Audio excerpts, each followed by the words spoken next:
Sempet naksir gak sih sama perempuan itu? Oh ya namanya siapa kira-kira? Oh jangan dong. Oh jangan ya. Ya pastilah. Katanya sama Nabila itu. Siapa? Oh, bukan ya.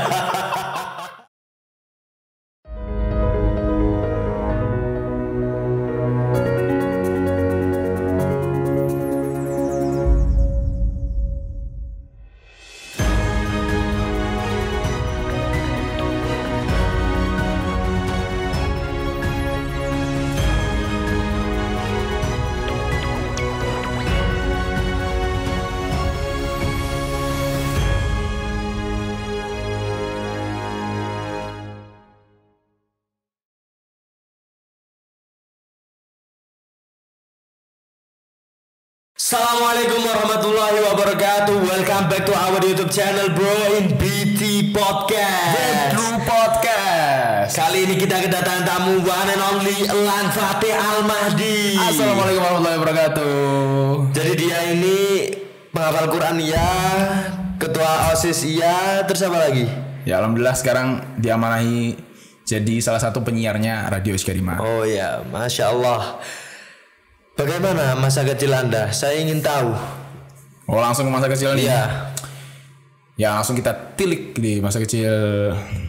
Aku dulu pindah-pindah sih rumahnya. Jadi istilahnya nomaden gitulah. Oh iya. Ya, jadi di Nganjuk pernah, di Sidoarjo pernah, di Lamongan pernah. Paling agak lama sih di Balikpapan sih. Balikpapan tuh berapa tahun itu? Itu 7 tahun. 7 tahun. Iya. 7 tahun paling lama di Balikpapan. Terus akhirnya pindah lagi ke Sidoarjo, terus sampai ke sekarang di Karanganyar, Jawa Tengah. Betul sekali. Terus apa? Waktu di Balikpapan itu 7 tahun dari SD sampai SMP berarti ya? Iya dari SD sampai SMP kelas 1. Dan itu negeri sih. Pendidikan masa kecil yang diajarkan oleh ibu apa? Jadi kalau dari kecil kita itu alhamdulillah ya. Aku sendiri tuh mendapatkan ibu yang memiliki alhamdulillah kapasitas ilmu agama yang mencukupi untuk mendidik anak-anaknya. Jadi kan biasanya anak-anak negeri, anak-anak SMP, anak-anak SMA gitu kan trennya kan dulu itu kalau nggak pacaran nggak asik bro. Betul. Terus kan. Nah itu sudah diwanti-wanti, bahkan mungkin kayak doktrin lah. Jadi doktrin sudah masuk ke amigdala kita semua anak-anaknya. Iya. Bahwa pacaran itu sangat dilarang di dalam keluarga kami. Betul. Jadi wanti-wantinya gini, Elang, kalau ketahuan nanti pacaran, langsung bunda nikahkan. Langsung dinikahin ya? Langsung di tempat itu juga.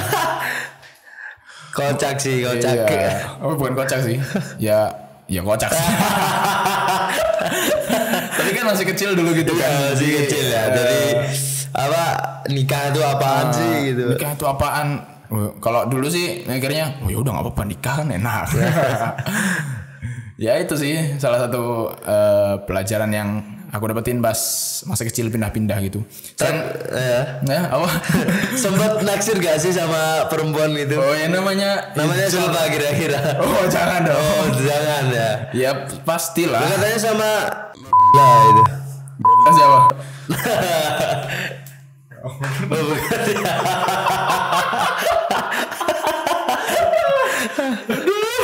Jangan salting dong. Enggak, ini kan bukan acara gosip ya. Enggak ada. Tapi pernah lah naksir lah. Ya namanya juga cowok ya normal sih. Iya. Ntar kalau malah bilang oh nggak pernah itu kan aneh juga. Bahaya itu kan. Nanti naksirnya sama kamu aja. Iya. Ham ini tolong Komnas HAM. Oh jangan. Diperhatikan. Ya itu sih. Jadi selain itu pelajaran yang kita dapetin di apa? Jadi negeri, kehidupan. Oh di kehidupan. Aku pas nomaden tuh pindah-pindah. Alhamdulillah kita jadi banyak teman. Oh di Balikpapan ada ya kan. Betul. Ada. Di mana-mana banyak teman. Enaknya banyak temen anak pondok khususnya itu kan. Misalnya pergi ke Bali nanti bisa nginep makan gratis semuanya. Walaupun kita tetap tidak bermental gratisan ya guys. Enggak. Tapi kan ya alhamdulillah ada kesempatan. Ada lah karena apa ya, berlomba-lomba dalam kebaikan. Betul. Itu sebenarnya teman-teman. Ayo Rene harus nginep di omah gue ya gitu ya biasanya. Iya. Enaknya pondok itu wis kate mencol nak Jakarta, Bali, ada tempatnya. Sendi ae ono kanca mesti kan. Langsung. Betul. Untuk pengalaman organisasi. Katanya dulu sempat pernah di organisasi di negeri. Lah itu coba ceritakan, Lang. Kalau organisasi di negeri itu baru masuk. Bukan masuk sih, pernah itu pas di SMP Rohis kelas 1. Terus kan tapi pindah gitu. Ya kita sekeluarga pindah. Habis itu setelah itu aku dapetin lagi pas waktu masuk SMA. Nah, jadi aku sempat masuk SMA sebelum masuk SMA Skarim ini. SMA Skarim ini. Nah, di SMA itu aku termasuk anggota Rohis atau kalau biasanya dikenalnya itu SKI atau Si Kerohanian Islam. Di organisasi tersebut ya namanya juga negeri ya. Jadi laki-laki perempuan tuh campur. Padahal ya judulnya Islam gitu. Iya. Tapi laki-laki perempuan tetap campur gitu. Tapi ya alhamdulillah mereka di para anggota ini juga ngerti batasan-batasan. Bisa gitu. Menjaga diri lah ya. Iya, jadi yang paling penting sih kalau kita hidup ya, sebenarnya kalau kita udah ngerti syariat itu gimana kita jaga diri sih. Iya betul sih. Banyak orang lalai nggak bisa jaga diri itu bahaya sih. Ya bahaya sekali. Dan di organisasi SKI tersebut ya alhamdulillah aku dapat pengetahuan lah sedikit-sedikit gimana caranya ngelola organisasi. Gimana sih rasanya kita itu membuat acara? Gimana sih rasanya kita itu menjadi panitia sebuah acara? Apa sih job desk itu? Apa sih segala macamnya istilah-istilah gitulah. Iya. Apa sih tugas ketua panitia segala macam gitulah. Gitu ya. Framing apaan? Framework kerangka kerja gitu kan. Lah untuk Osismatik sendiri, kan Lang ini sebagai ketua OSIS, apa yang sudah dilakukan selama ini? Kan ini sudah di tahap akhir jabatan kan. Ya alhamdulillah sebentar lagi ya. Ya aku udah mau minggat dari jabatan OSIS ini. Alhamdulillah bersyukur. Ya kalau apa yang sudah kulakukan ya apa yang sudah kulakuin ya banyak sih. Ya sedikit sih. Ya yang paling bermanfaat lah untuk santri-santri kayak misalnya Jaya Group ini kan ngadain Jaya Group berbagi. Apa ini? Kita bangkit dengan ilmu. Waduh, luar biasa. Ilmu bisnis, terus ilmu ya segala macam. Ini bentuknya mulai tahun berapa? Ya ini insya Allah akan mulai secepatnya. Masya Allah. Sudah punya karyawan gitu.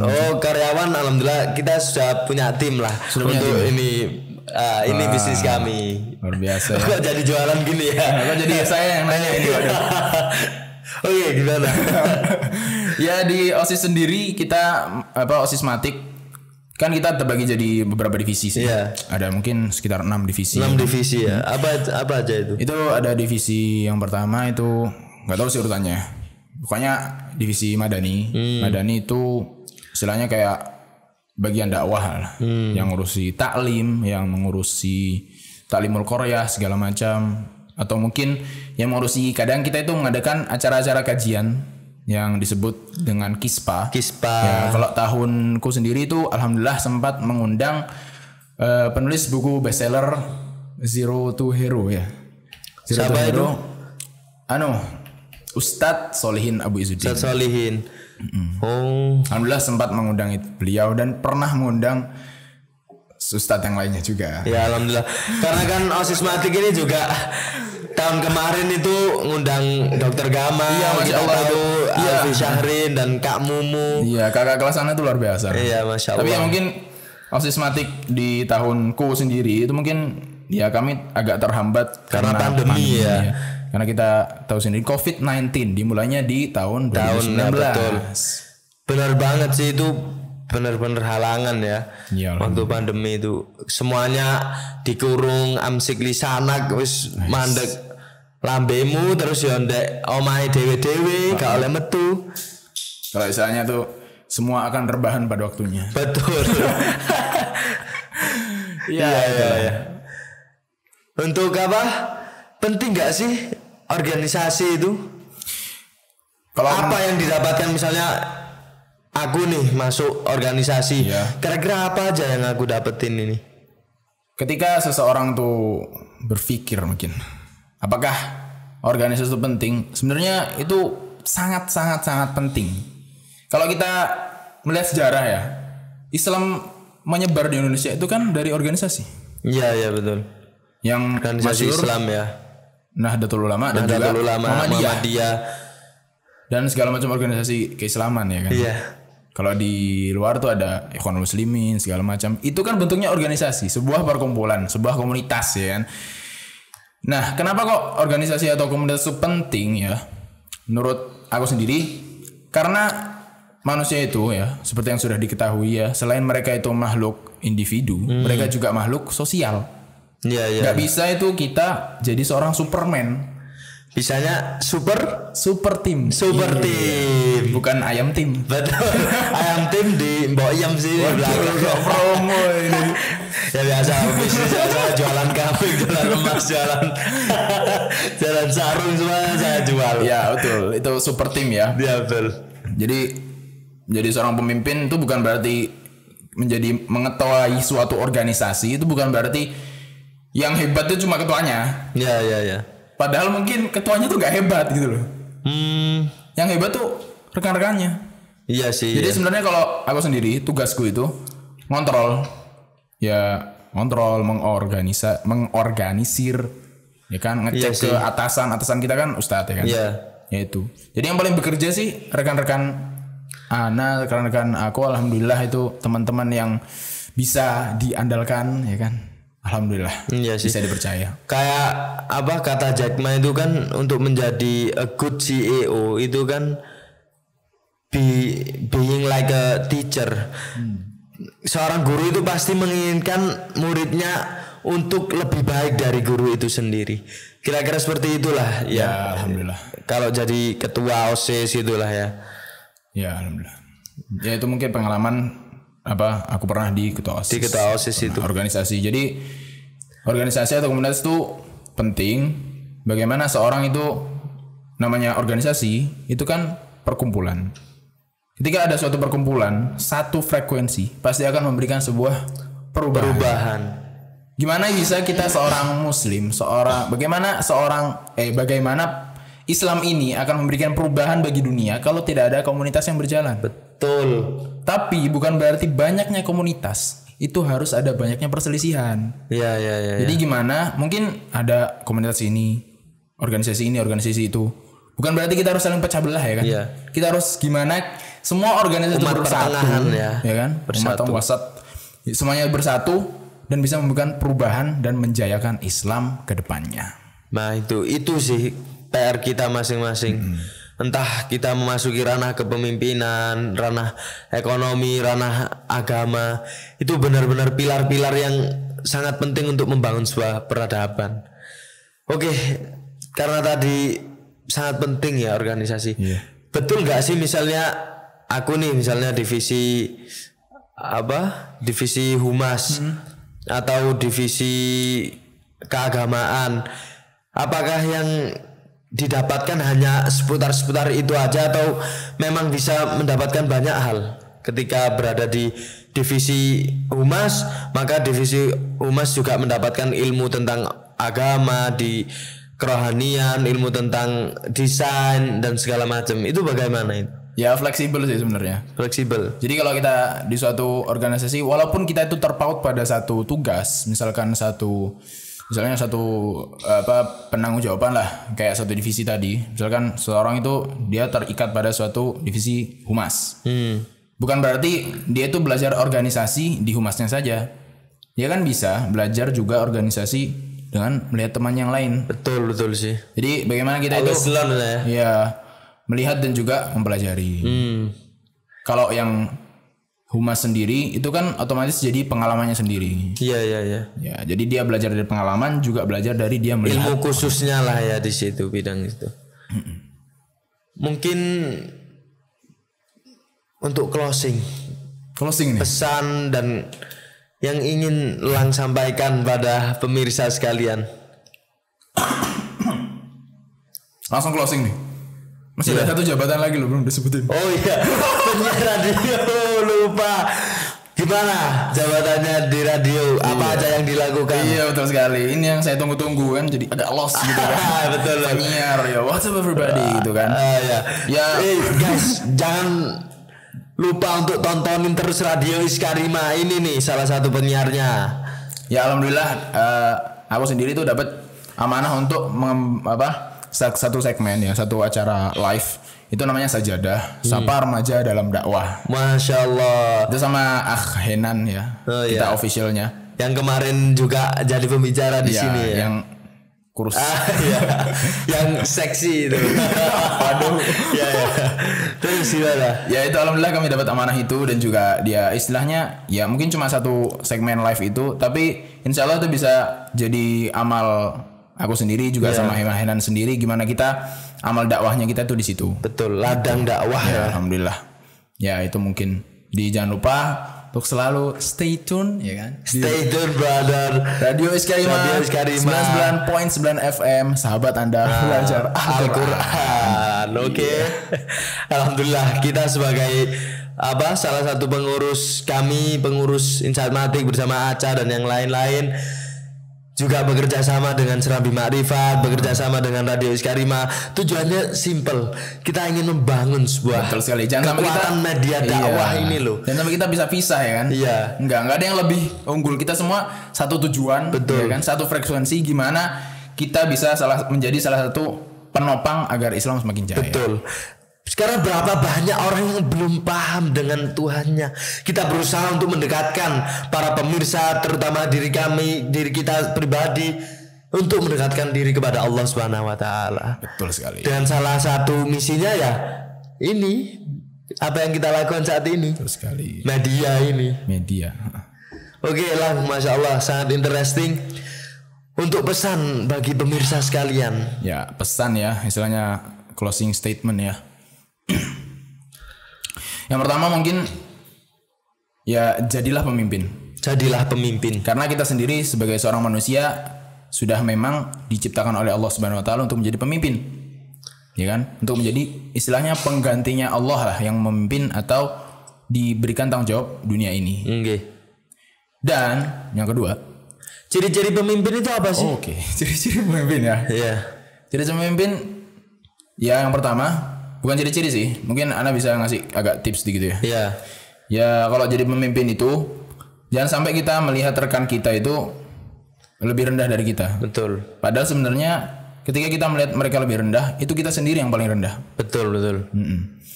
Gimana kita jadikan yang super team tadi menjadi satu tingkat lebih tinggi dari super team? Apa coba? Apa itu? Super family. Masya Allah. Bukan acara TV loh ya. Iya. Jadi mengembangkan rasa kekeluargaan itu tadi ya. Jadi gimana dari hanya sebuah tim kita jadi satu keluarga. Tapi untuk menjadi pemimpin bukankah butuh sebagai orang yang visioner? Mungkin bisa dijelaskan lebih. Ya mungkin menjadi seorang pemimpin memang harus visioner ya, harus berpikir panjang ke depan. Dan juga kalau yang aku dapatkan sendiri itu dari kakekku ya, alhamdulillah kakekku juga memiliki pengalaman lah di organisasi. Punya pondok guys, kakeknya termasuk perintis pondok. Ya termasuk perintis. Nah itu kan bingung ya, kakekku ini nggak punya gelar sama sekali, nggak ada S1, S2, MP apalah segala macam itu nggak ada, prof juga nggak ada. Cuma namanya juga cuma terpampang gitu ya kayak Ustadz Syihab gitu kan. Tapi kok bisa dihormati orang, bisa memimpin memberikan pengaruh besar kepada suatu organisasi. Ya, ternyata setelah aku amati, kakekku ini punya satu skill. Salah satu skillnya, yang dimana skill ini harus dimiliki setiap pemimpin. Pemimpin apapun mau perusahaan, organisasi, yaitu adalah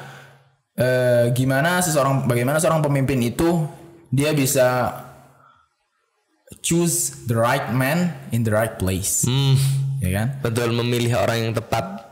Ya, memilih orang yang tepat untuk suatu tempat yang tepat. Betul. Bagaimana nanti seorang pemimpin itu memilih siapa sekretarisnya, siapa anak buahnya, siapa rekan-rekannya, bahkan siapa satpamnya itu harus dipilih.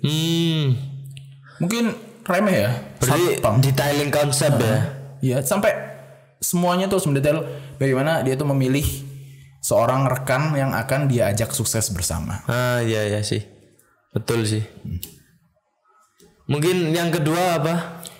Untuk nasihat kedua ya.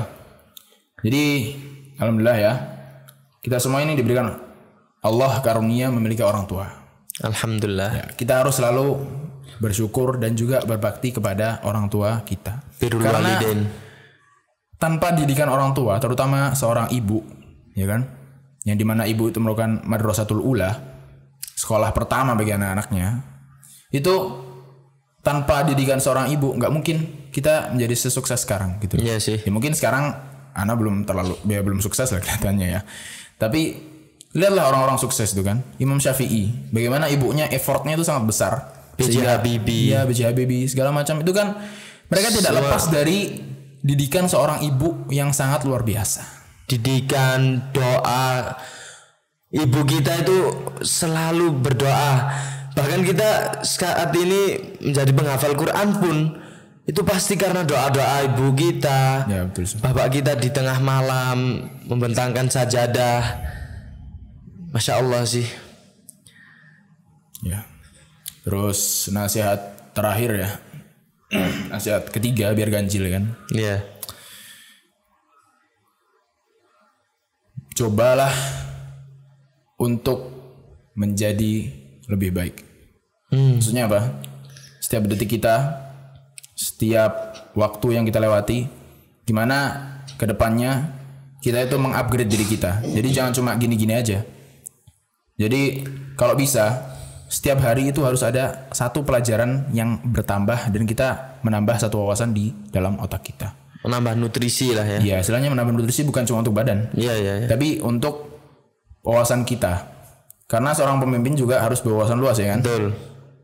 Ya minimal satu hari itu kita mungkin cari di Google cara membuat cara membuat es krim. Kan nggak banyak orang tahu gimana cara buat es krim. Iya. Mungkin sepele, tapi nanti kalau sudah berumah tangga punya anaknya minta es krim, nggak bisa kita buat. Misalkan lagi corona ya kan, nggak ada tukang lewat jualan ya kan. Itu kan sepele tapi setiap harinya kita menambah wawasan sehingga tambah banyak wawasan kita. Betul. Dan insya Allah akan berguna ke depannya. Dan mungkin di awal mungkin es krim, tapi untuk kalau terus always learn, ya sangat banyak yang bisa didapatkan. Ya, Oke, jazakallah Elang Fatih Al-Mahdi atas kehadirannya, dan juga pemirsa sekalian yang menonton acara ini. Terima kasih guys. Jangan lupa untuk like and subscribe. Apa Lang? Jangan lupa untuk like, comment, and subscribe di channel Insight Matik. Dan nantikan untuk segmen-segmen berikutnya. Dan juga jangan lupa untuk stay tune in Radio Iskarima, sahabat Anda belajar Al-Quran. Oke guys, thank you for everyone. Wassalamualaikum warahmatullahi wabarakatuh.